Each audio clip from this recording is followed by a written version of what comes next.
మహోన్నతుడు అయిన దేవ, మాట్లాడే దేవుడవు నీవు. అయ్యా, నీకు మరుగైనదంటూ ఏమీ లేదు. మా అందరితో మీరు మాట్లాడి నీ వాక్యపు వెలుగులో మా జీవితాలను మార్చుకొనున్నట్లుగా, సరిచేసుకొనున్నట్లుగా మీరు మాకు అందిస్తున్నటువంటి ఈ సువర్ణ అవకాశాన్ని బట్టి వందనాలయ్యా. మీ మాటలతో మేము బలపడి మా జీవితాలను కట్టుకొనున్నట్లుగా మీరు కృప చూపించి మీరు మమ్మలను దర్శించి వాడుకొని నిలబెట్టుకోమని యేసు శక్తి కలిగిన నామములో అడిగి వేడుకొని ఉన్నాము తండ్రి. ఆమేన్. ఆమేన్. దేవునికి స్తోత్రాలు. ఈ ఉదయకాల ఆరాధనలో ఈ విధముగా పాల్గొన్న మీ అందరికీ కూడా ప్రభు అయిన యేసుక్రీస్తు నామములో నా హృదయపూర్వకమైన వందనాలు. దేవుడు మిమ్ములను దీవించి ఆశీర్వదించును గాక. ఆమేన్. ఆత్మ సంబంధమైన కన్నీరు.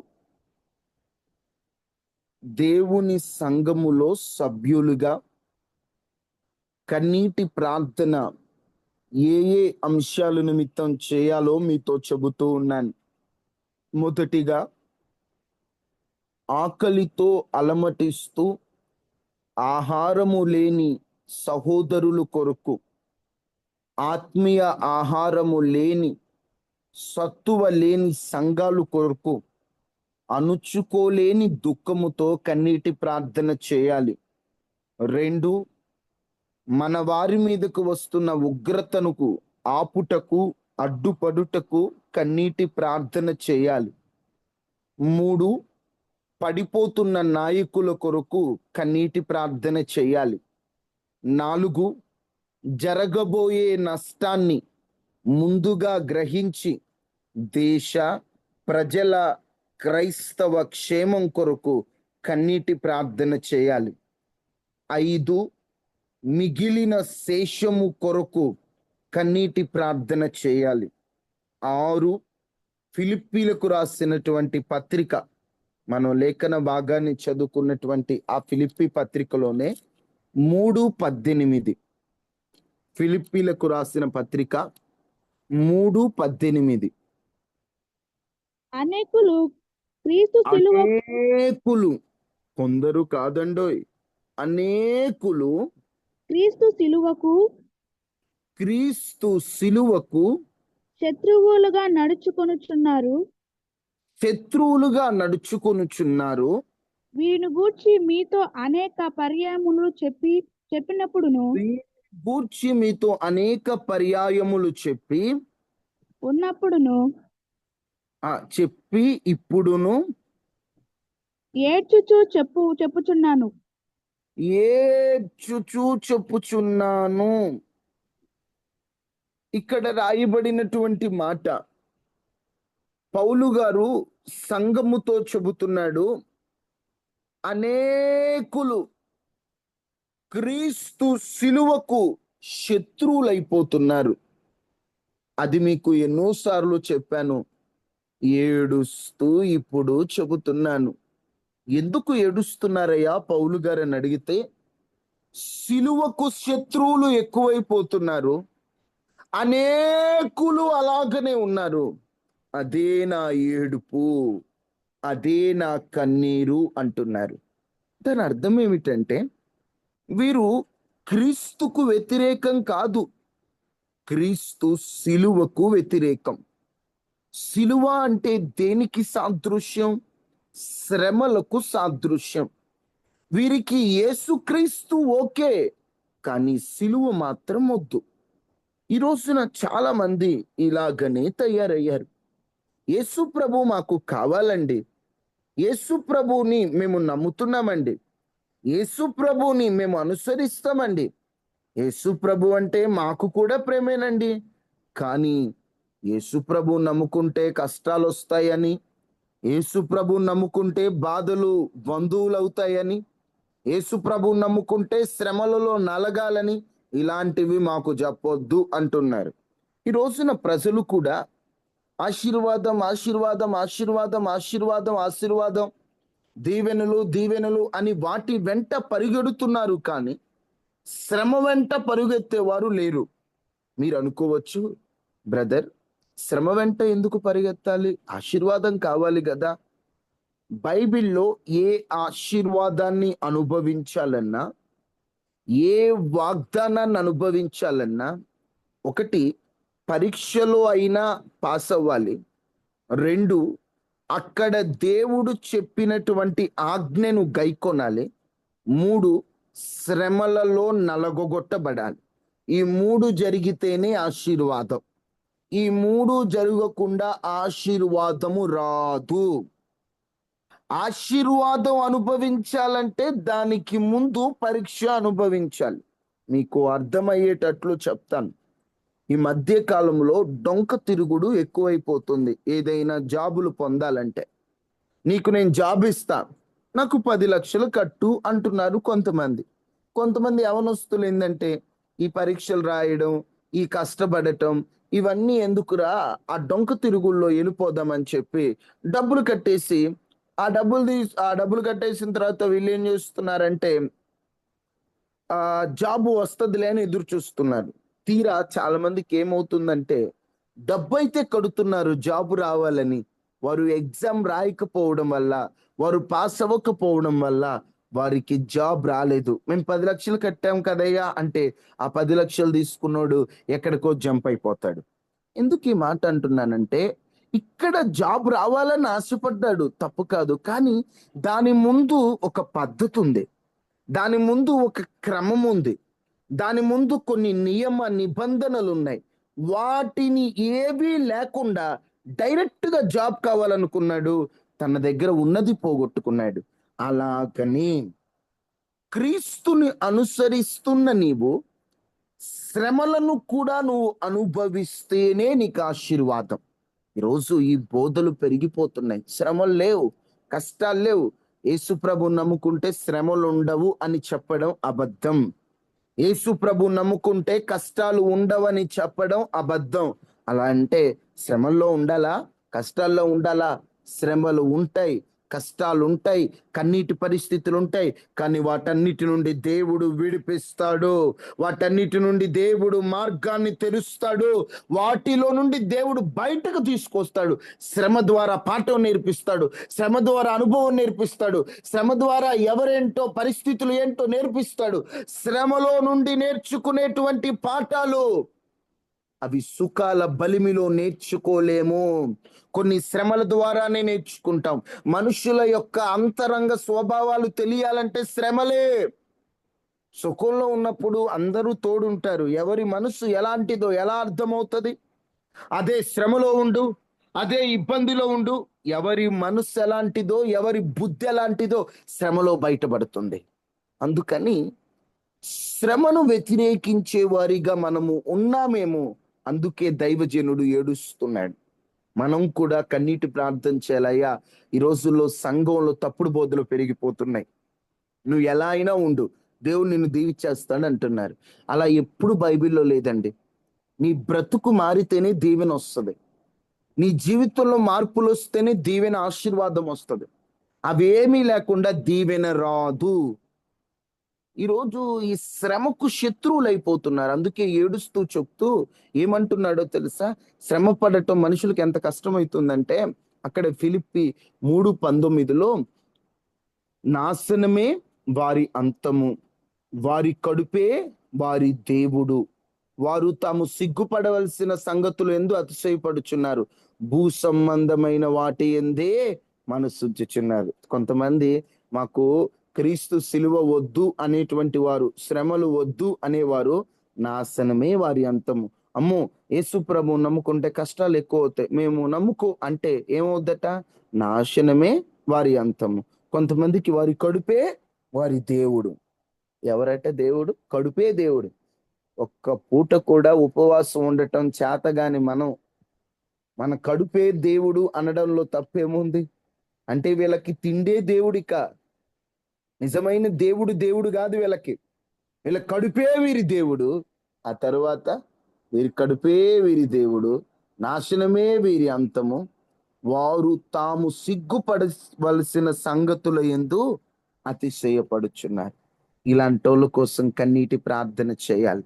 నేను ఒకటి చెప్తున్నాను, మీకు అందరికీ మాటలు విన్నప్పుడు కొంచెం బాధగా అనిపించవచ్చు. అయ్యా, శ్రమలు ఏంటయ్యా, శ్రమలు ఎంతకాలం తట్టుకుంటామయ్యా, మేము శ్రమలు కోరుకోండి, శ్రమలను అనుసరించండి అని మీరు అంటున్నారు, కానీ ఎంతకాలం అయ్యా ఆ శ్రమలు? జీవితాంతం ఉంటాయా? జీవితాంతం నీకు శ్రమలు ఉండవు. ఏ శ్రమనైతే నువ్వు అనుభవిస్తున్నావో, నా దేవుడు ఆ శ్రమను నిర్ణయించినప్పుడే దానికి విడుదలయ్యే రోజును కూడా నిర్ణయిస్తాడు. చూడండి, 1 కొరింథీయులకు రాసిన పత్రిక 15వ అధ్యాయం 3-4 వచనాలు. నాకు ఇయ్యబడిన ఉపదేశమును మొదట మీకు అప్పగించి తిని, నాకీయబడిన ఉపదేశమును మొదట మీకు అప్పగించి తిని, అదేమనగా అదేమనగా లేఖనముల ప్రకారము క్రీస్తు మన పాపముల నిమిత్తము లేఖనముల మృతి పొందెను, ప్రకారము క్రీస్తు మన పాపముల నిమిత్తం మృతి పొందెను, సమాధి చేయబడెను, సమాధి చేయబడెను, లేఖనముల ప్రకారము 3వ దినమున లేపబడెను. లేఖనముల ప్రకారం 3వ దినమున లేపబడెను. లేఖనములో రాయబడింది ముందుగానే ఏమని? ఆయన మృతి నొందుతాడు, సమాధి చేయబడతాడు, అన్యాయంగా సిలువ వేయబడతాడు, ప్రతి ఒక్కరు దూషిస్తారు, చేదు చిరకని నోటికి అందిస్తారు. ఆయన 2 దొంగల మధ్యలో, ఆయన ఆకాశానికి భూమికి మధ్యలో వేలాడతాడని లేఖనాల్లో రాయబడి ఉందా లేదా? రాయబడి ఉంది. రాయబడి ఉన్నప్పుడు అదే లేఖనములో ఏమని రాయబడి ఉంది? 4వ వచనం ప్రకారం అదే లేఖనములో ఏమని రాయబడి ఉంది? 3వ దినం లేపబడతాడు. 3వ దినమున లేపబడతాడని కూడా రాయబడి ఉంది. ఏ లేఖనములో శ్రమ నొందిన రోజు రాయబడినదో అదే లేఖనములో శ్రమ నుండి విడుదల పొందిన రోజు కూడా రాయబడింది. ఈరోజు నీ జీవితంలో నువ్వు నేడు శ్రమలు అనుభవిస్తున్నావు, నేడు ఇబ్బందులు అనుభవిస్తున్నావు, నేడు అవమానాలు అనుభవిస్తున్నావు, నేడు ప్రతి ఒక్కరి ద్వారా మాటలు పడుతున్నావు, దుర్భాషలు ఆడుతున్నారు, దూషిస్తున్నారు, అపార్థం చేసుకుంటున్నారు, అవకాశానికి ఆట బొమ్మగా నిన్ను మార్చుకున్నారు, నీతో అవసరం ఉన్నప్పుడు నిన్ను ఉపయోగించుకొని వాడుకొని వదిలేశారు. శ్రమ పడ్డావు. దేవుని ప్రేమతో అందరినీ సమానంగా ప్రేమించావు. ఈరోజు నీ పరిస్థితి ఎలా ఉందంటే, అర్థం కాని స్థితిలో నమ్మిన వారే వెన్నుపోటు పొడిచి అర్థము కాని తికమక్కలో నువ్వు ఉండొచ్చు. ఒకటి చెబుతున్నా, నీవు శ్రమ పడిన రోజు ఎలాగైతే రాయబడినదో ఆ శ్రమ నుండి విడుదల పొందిన రోజు కూడా దేవుని వాక్యములో లేదా దేవుని గ్రంథములో లేదా నీ జీవితంలో దేవుని ప్రణాళికలో ఆ రోజు కూడా నిర్ణయించబడి ఉంది. నువ్వేం కలవరపడాల్సిన పని లేదు. చదవండి ప్రసంగి గ్రంథం 8వ అధ్యాయం 5వ వచనం.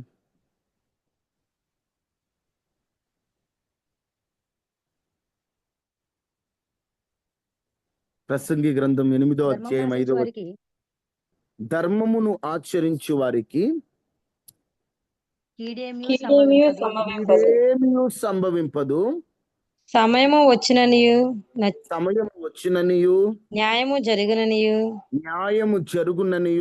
జ్ఞానులు మనస్సున తెలుసుకొందురు.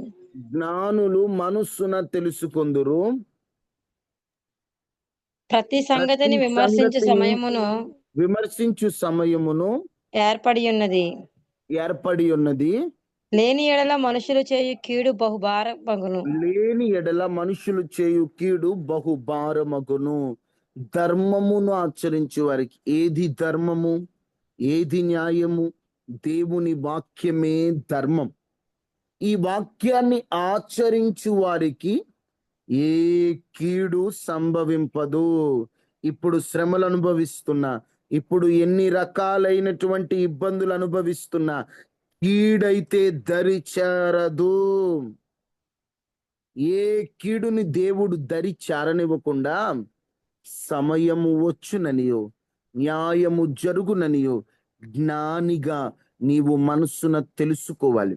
నువ్వేమనుకోవాలంటే, ఈరోజు శ్రమలు అనుభవిస్తున్నా నీ ఒక్కటి గుర్తు పెట్టుకోవాలి, నాకు ఒక టైం వస్తుంది, నాకు దేవుడు ఒక టైమును సిద్ధపరిచాడు. ఎంత నలుగుతామో అంత వెలుగుతామండి. గుర్తు పెట్టుకోండి, ఈరోజు ఎంత శ్రమల మధ్యలో ఉన్నావో అంత ఎక్కువ దీవెన ఉంటది. ఎంత ఆలస్యం అయితే అంత మహిమకరంగా దేవుడు గొప్ప కార్యాలు చేస్తాడు. మీకు అర్థమవడానికి ఒక చిన్న మాట. కోడి గు- కోడి గుడ్డులో నుండి కోడి బయటకు రావడానికి ఎంత కాలం పడుతుంది? గుడ్డులో నుండి కోడి పిల్ల బయటికి రావడానికి 21 days. 21 రోజులు. ఆలోచించండి. తల్లి గర్భములో నుండి బిడ్డ బయటికి రావడానికి ఎన్ని నెలలు పడుతుంది? 9 months. 9 10 నెలలు. నెలలు. 10 9 నెలలు నెలలు 10 నెలలు. 10 నెలలు. జిరాఫీ తెలుసా మీకు? జిరాఫీ తన తల్లి గర్భములో నుంచి బయటకు రావడానికి ఎన్ని నెలలు పడుతుందో ఎవరికైనా ఐడియా ఉందా?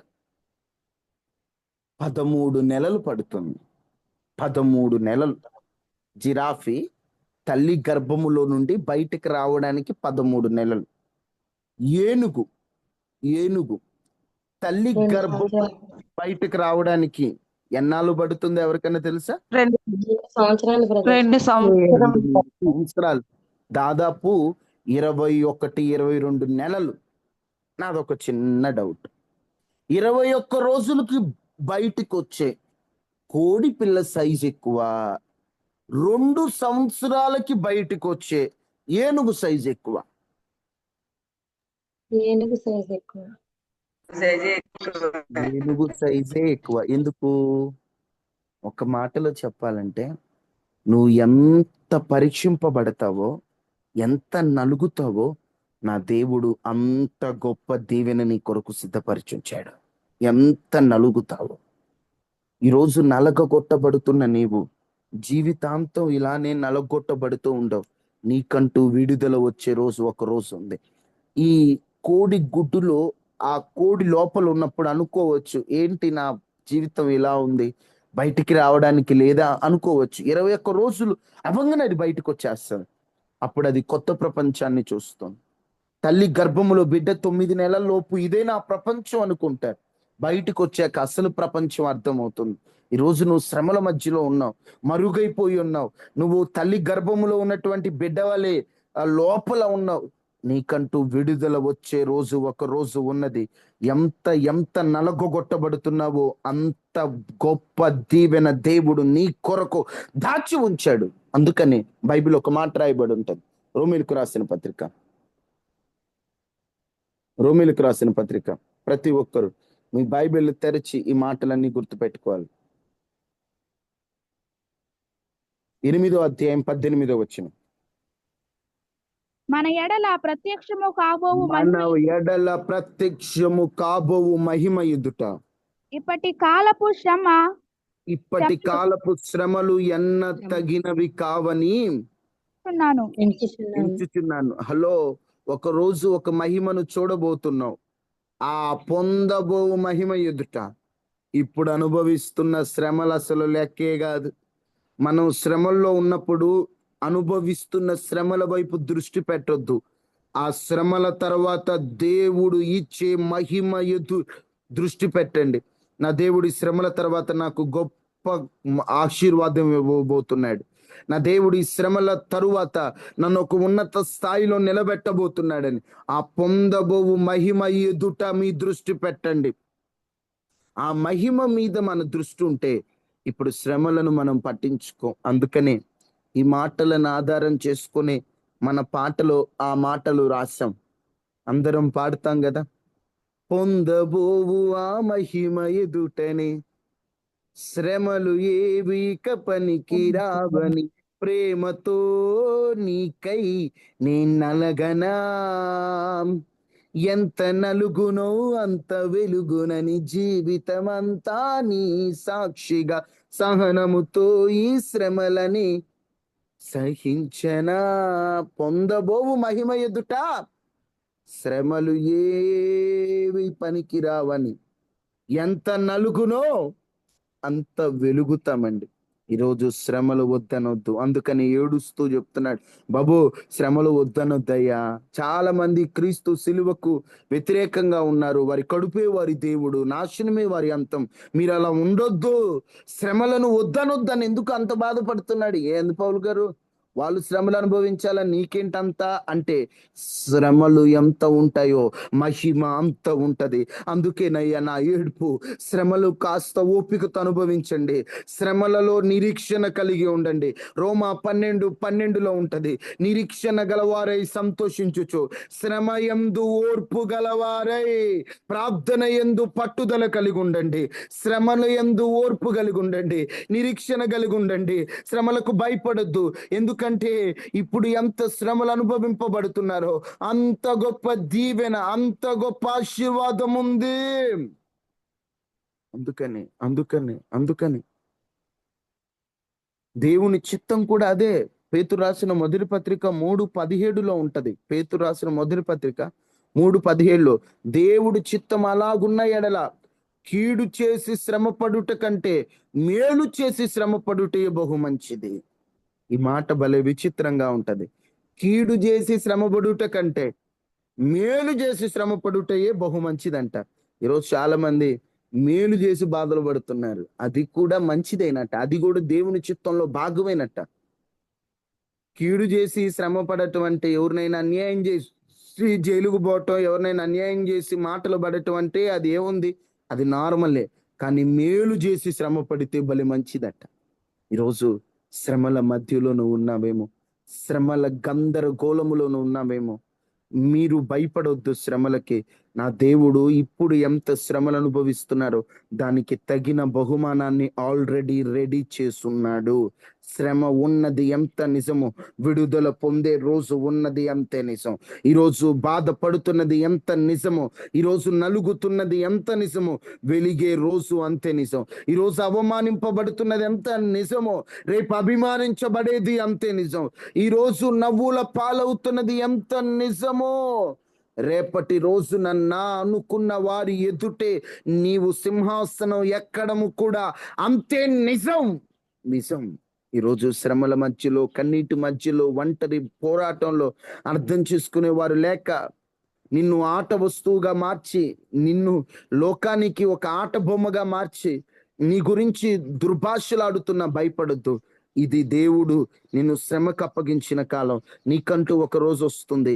ఆ రోజున ఎవరైతే నేను తృణీకరిస్తారో వారందరూ నీ పాదాల యొద్ద పడబోతున్నారు.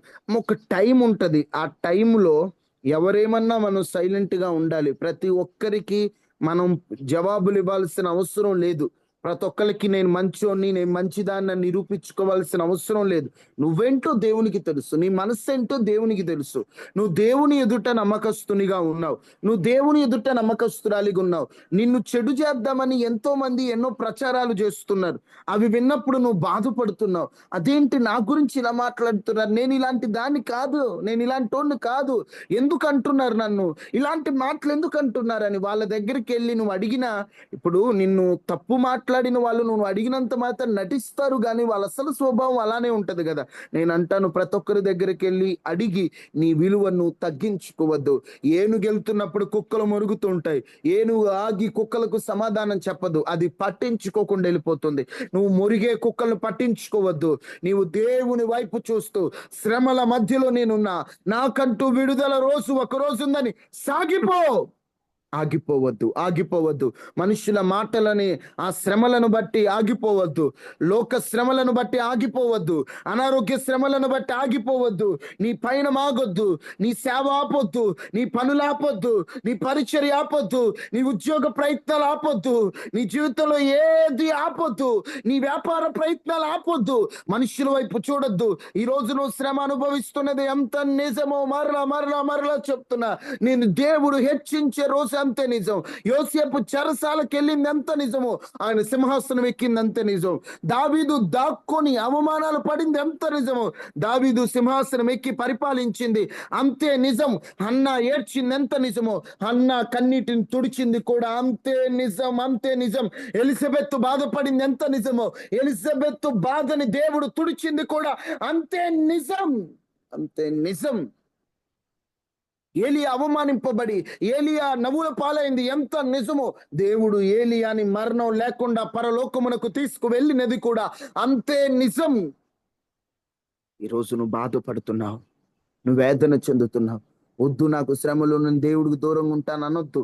శ్రమలకు భయపడి దేవునికి దూరం అవ్వద్దు, తట్టుకొని నిలబడదాం. ఈ శ్రమల కాలంలో మనము రాలిపోవుటో లేకపోతే మనం కూలిపోవుటో కాదు, మనం తట్టుకొని నిలబడుట నేర్చుకుందాం. ఓపికను అడుగుదాం, ఓర్పును అడుగుదాం, దేవుని పాదాలు పట్టుకుందాం, దేవుని సహాయాన్ని వేడుకుందాం, దేవుని కొరకు సాధనగా వాడబడదాం.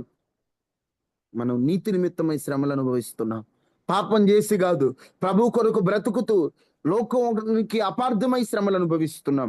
నువ్వేం భయపడద్దు. కష్టపడుతున్న నీ కష్టాన్ని ప్రభు చూస్తున్నాడు, నీ శ్రమను ప్రభు చూస్తున్నాడు.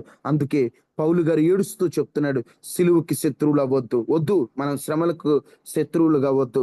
శ్రమలను ఓపికతో భరిద్దాం. దేవుడిచ్చే దీవెనలు మనందరము కూడా అనుభవిద్దాం. 6, ఎందుకు కన్నీటి ప్రార్థన చేస్తున్నాడంటే సిలువ శత్రువుల కొరకు, శ్రమను వద్దంటున్న వారి కొరకు. మనం కూడా అలాంటి వారి కొరకు ప్రార్థన చేద్దాం. మనము దేవుడు శ్రమలకు అప్పగిస్తే ఓపికతో ఆ శ్రమలను తట్టుకొని నిలబడదాం. దేవుడు హెచ్చించే రోజు ఒక రోజు ఉంటది. చివరిగా ప్రకటన గ్రంథం 5వ అధ్యాయం 4వ వచనం. ప్రకటన గ్రంథం 5వ అధ్యాయం 4వ వచనం. ఆ గ్రంథము ఇప్పటికైనను చూచుటకైనను ఆ గ్రంథము విప్పుటకైనను చూచుటకైనను యోగ్యుడెవడును కనబడనందున యోగ్యుడెవడను కనబడనందున నేను బహుగా ఏడ్చుచుండగా ప్రభు ఆ చిత్తమైతే చాలక్క. ప్రభు చిత్తమైతే ప్రకటన గ్రంథ ధ్యానాలు ప్రారంభించాలని నాకు ఆశ. కానీ చాలా మంది ఇప్పుడిప్పుడే మందిరాలకు వస్తున్న వారు ఉన్నారు, వారికి అర్థం కాదు అన్న ఉద్దేశంతో అలా ఆగాను. ప్రభు చిత్తమైతే రాబోయే రోజులలో ఈ సంవత్సరం ఆఖరిలో ఎప్పటికైనా ప్రకటన గ్రంథం ప్రతిదీ మొదటి నుండి చివరి వరకు, ముద్రల నుండి ఆ యొక్క మొత్తం అక్కడ ఉన్నటువంటి జంతువుల వరకు ప్రతి విషయాన్ని మనం ధ్యానం చేసుకుందాం. ఇక్కడ రాయబడినటువంటి మాట ఏంటంటే అక్కడ ముద్రలు విప్పాలి. ముద్రలు విప్పడానికి యోగ్యుడెవడో కనిపించట్ల. అప్పుడు ఏడుస్తున్నాడు, అయ్యయ్యో ముద్రలు విప్పడానికి యోగ్యుడెవడు లేడే. అప్పుడు యేసు ప్రభు వారు గొర్రెపిల్ల రూపంలో వస్తాడు. అదంతా కూడా ప్రకటన గ్రంథ ధ్యానాల్లో భాగమే. ఇక్కడ నేను చెప్పేది ఏంటంటే, ఎందుకు ఏడుస్తున్నాడంటే యోగ్యుని కొరకు కన్నీరు కారుస్తున్నాడు. ఎందుకు? యోగ్యుని కొరకు. మనం ఎవరి కొరకు కన్నీరు కార్చాలయ్యా 7వదిగా అంటే యోగ్యుల కొరకు. ఈ రోజున తాలుగింజేదో గట్టి గింజేదో అర్థం కావట్లా, గురుగేదో గోధుమేదో అర్థం కావట్లా, భక్తిపరుడెవడో భక్తిహీనుడెవడో అర్థం కావట్లా.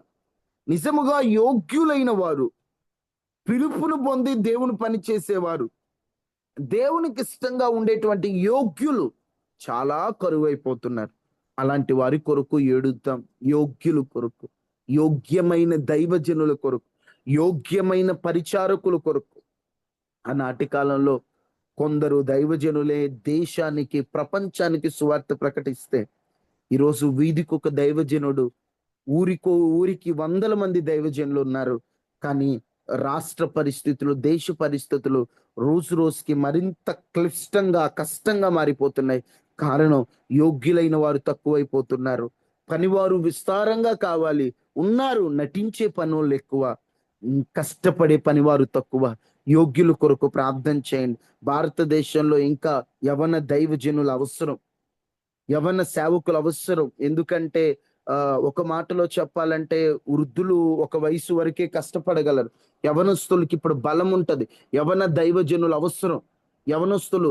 తర్వాత పరిచారకులు, యవనస్తులు అవసరం. చదువుకున్న వాళ్ళలో దేవుని పని చేసేవారు కావాలి. ఎందుకంటే ఈ రోజున సైంటిఫికల్ గా అంటే సైన్స్ ని ఆధారం చేసుకుని, వాస్తవంగా సైన్స్ చెప్పిన కొన్ని విషయాలు సైన్స్ కంటే ముందు దేవుని వాక్యంలో రాయబడ్డాయి. అవన్నీ గ్రహించి సైంటిఫికల్ గా చదువుకున్న వారికి కూడా దేవుడు ఉన్నాడు అనేటువంటి దేవుని ఉనికిని చెప్పగలిగేటువంటి యోగ్యులు కావాలి.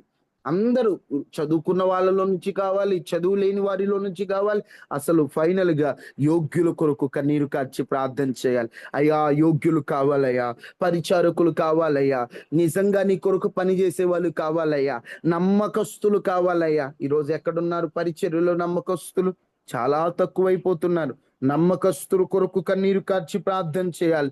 అయ్యా నమ్మకస్తులు కావాలయ్యా, నమ్మకస్తులు రావాలయ్యా, నమ్మకంగా నీ పని చేసేవారు కావాలయ్యా, యథార్థంగా నీ పని చేసేవారు కావాలయ్యా, స్వార్థం లేకుండా నీ పని చేసేవాళ్ళు కావాలయ్యా, అలాంటి వారిని లేపయ్యా అని కన్నీరు కారుస్తున్నారా? ఏదో నేను నా కుటుంబం మేము బాగుంటే చాలంటున్నావు, కానీ యోగ్యమైన సేవకులు లేరే, పాడైపోతున్న ప్రాంతాల్లో రక్షించే సేవకులు లేరే, యోగ్యమైన వారు కరువు అయిపోతున్నారే, యోగ్యమైనటువంటి వారు దూరం అయిపోతున్నారే. వారి కొరకు కన్నీటి ప్రార్థన చేసే ఈ వ్యక్తిగా, ప్రార్థన పరునిగా, ప్రార్థన పరురాలిగా నువ్వెందుకు సిద్ధపడకూడదు? నువ్వెందుకు ప్రార్థన చేయకూడదు? నువ్వెందుకు కన్నీరు కార్చొద్దు? 7 విషయాలు మీకు చెప్పాను. 7 విషయాల కోసం ఏడవమని చెప్తున్నాను. ఏంటా 7 విషయాలు? ఒకసారి మనం చూద్దాం. చివరిగా మొదటిది ఏంటి? దేని కొరకు కన్నీరు కార్చాలి? అందరూ చెప్పాలి. మీకు రోజు చెప్తానే ఉన్నాను 7. మొదట వేటి కొరకు కన్నీరు కార్చి ప్రార్థన చేయాలి? ఆకలితో అలమటిస్తుంటారు. అలమటిస్తున్నటువంటి వారి కొరకు. అంటే అది శారీరక ఆకలి ఉన్న పేదల కోసం, బేదల కోసం కూడా ప్రార్థన చేయండి. అదే విధంగా వాక్యం అనే సరైన ఆహారము లేని సంఘాల కొరకు ప్రార్థన చేయండి. కన్నీటితో ప్రార్థన చేయండి. వారి ఆత్మలు నశించిపోతున్నాయి, వారికి సరైన వాక్యం లేకపోతే వారు బలహీనులు అవుతారనే భారంతో ప్రార్థన చేయండి. 2 సేవకుల కొరకు ప్రార్థన చేయండి. 2 కన్నీటితో అడ్డుపడేటట్లుగా, అయ్యా నన్ను బట్టి, నా ప్రార్థన బట్టి నా ఇంటి వారి మీద ఉగ్రత రాకూడదని కన్నీరు కార్చాలి. నీ రక్త సంబంధికుల కొరకు, నీ ఇంటి వారి కొరకు నీవు కన్నీటి ప్రార్థన చేయాలి. 3 పడిపోతున్న నాయకుల కొరకు. దుఃఖాక్రాంతుడైన సమూయేలు సౌలు కొరకు ఎంత కన్నీరు కార్చాడు, అంత కన్నీటి ప్రార్థన పడిపోతున్న నాయకుల కొరకు చేయాలి. 4 జరగబోయే నష్టం, రాబోతున్న చట్టాలను ముందుగానే గ్రహించి కన్నీటి ప్రార్థన చేయాలి. 5 మిగిలిన శేషం కొరకు. చాలా మంది మళ్ళా వెనక్కి తిరుగుతున్నారు, తక్కువ మంది మిగిలేరు. ఆ మిగిలిన వారి కోసమైనా ప్రార్థన చేయండి. 6 శ్రమను వద్దంటున్న వారి కొరకు, శ్రమలో ధైర్యము కొరకు ప్రార్థన చేయండి కన్నీటితో. 7 యోగ్యులైన వారి కొరకు కన్నీటి ప్రార్థన చేయండి. అసలు కన్నీటి ప్రార్థన అనేటువంటి మాట ఎందుకు వచ్చిందో చెప్పనా? ఎందుకు వచ్చిందంటే ప్రాముఖ్యంగా గువ్వ కన్నులు పౌర జీవితం నుంచి పాఠాలు నేర్చుకుంటూ ద సింబల్ ఆఫ్ టీయర్ఫుల్ ప్రేయర్, కన్నీటి ప్రార్థనకై గుర్తుగా ఉన్న పావురములో 1 పశ్చాత్తాప కన్నీరు, 2 ఆత్మ సంబంధమైన కన్నీరు, 3వ భాగం రేపు మీతో చెప్తాను. పశ్చాత్తాప కన్నీటిలో ఒక 5 విషయాలు చెప్పాను, ఆత్మ సంబంధమైన కన్నీటిలో ఒక 7 విషయాలు చెప్పాను. రేపటి రోజున మరొక కన్నీటి గురించి మనం ధ్యానం చేద్దాం. అందరూ తలలు వంచండి. అయ్యా కన్నీటి ప్రార్థన అనుభవం నాకు కావాలయ్యా, కన్నీరు కార్చి నీ సన్నిధిలో మొరపెట్టే అనుభవం నాకు కావాలని ప్రార్థన చేయండి. ప్రార్థన చేయండి.